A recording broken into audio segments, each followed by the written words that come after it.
वक्त हम मकतब 107 के खैमों में हैं।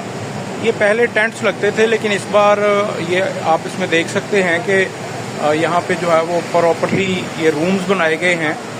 अभी मैं आपको इसमें जो है वो किसी एक रूम के अंदर जो है वो दिखाता हूँ कि अंदर किस तरह का अरेंजमेंट किया गया है।